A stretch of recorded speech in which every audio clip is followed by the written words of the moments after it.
আপনাদের সাথে মজাদার একটা জলপাইয়ের আচার শেয়ার করছি। এই আচারের জন্য আমি জলপাই নিয়েছি আর একটু ডিজাইন করে কেটে নিচ্ছি। ছুরি দিয়ে একটু কাটতে কষ্ট হলেও দা বটি দিয়ে কিন্তু কষ্ট হবে না। আপনাদের পছন্দ অনুযায়ী আপনারা কেটে নিতে পারেন, এমনকি এই ডিজাইনে দা বটি দিয়েও কাটতে পারেন।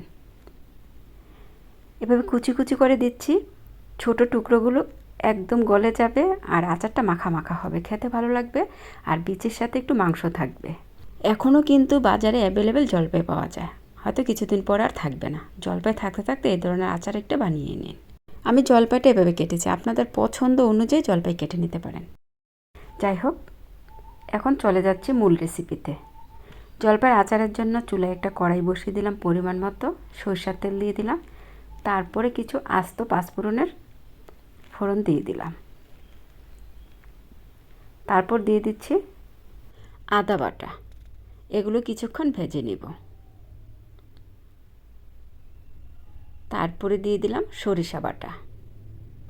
সমস্ত উপকরণ আরও কিছুক্ষণ ভেজে নিব। এই জলপাইয়ের আচারটা আমি বোম্বাই মরিচ দিয়ে বানাচ্ছি। কিছুদিন আগে শুধু বোম্বাই মরিচের আচার শেয়ার করেছি, আর এখনের আচারটা জলপাই আর বোম্বাই মরিচের। একটু স্বাদ মতো লবণও দিয়ে দিয়েছি। সব কিছু ভাজা হয়ে গেলে এখানে আমি জলপাইগুলো অ্যাড করে দিলাম আর সামান্য একটু হলুদ দিয়েছি। হলুদটা একটু কালারের জন্য, এটা পছন্দ না হলেও স্কিপ করতে পারেন। তারপর একটু পাঁচফোড়নের গুঁড়া দিয়েছি। পাঁচফোড়ন তো বাজারে কিনতেই পাওয়া যায়, এগুলো এনে একটু টেলে গুঁড়া করে নিয়েছি।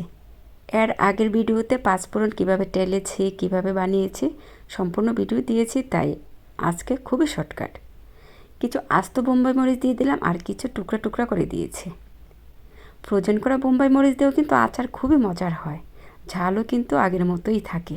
সামান্য একটু চিনি দিয়েছি।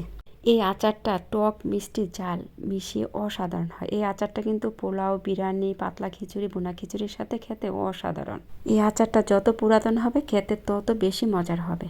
বাকি পাঁচফোড়নের গুঁড়ো কিন্তু এখন দিয়ে দিলাম। এখানে আস্ত রসুন দিয়েছি, ভাতের সাথে আস্ত রসুনটা খুবই ভালো লাগে। আর এখানে ছেঁচে কিছু রসুন দিয়েছি। ছেঁচে যদি রসুন দেওয়া হয়, রসুন বাটা দেওয়ার কোনো প্রয়োজন নেই, না হলে বেশি করে রসুন বাটা দিয়ে দিবেন। লাস্ট ফিনিশিং কিন্তু ভিনেগার দিয়ে দিলাম, মানে সিরকা। এটা দিলে আচার ফ্রিজও রাখতে হয় না, বছরের পর বছর বাহিরে ভালো থাকবে। যাই হোক, আচারটা কিন্তু প্রায় হয়ে আসছে। আপনারা কিন্তু জলপাই শেষ হওয়ার আগে এরকম একটা আচার তৈরি করে রাখতে পারেন। চুলাটা অফ করার পর আচারের লুকটা কেমন হয়েছে ঠান্ডা হওয়ার পর কাচের বয়মে নিয়ে নিব। যাই হোক, এতক্ষণ ভিডিওটা দেখার জন্য অসংখ্য ধন্যবাদ। আপনাদের মাঝে আমি আবারও চলে আসবো নতুন এক ভিডিও নিয়ে। ততক্ষণ সবাই ভালো থাকবেন, আমার জন্য বেশি বেশি দোয়া করবেন। সবার জন্য দোয়া শুভকামনা। আল্লাহ হাফিজ।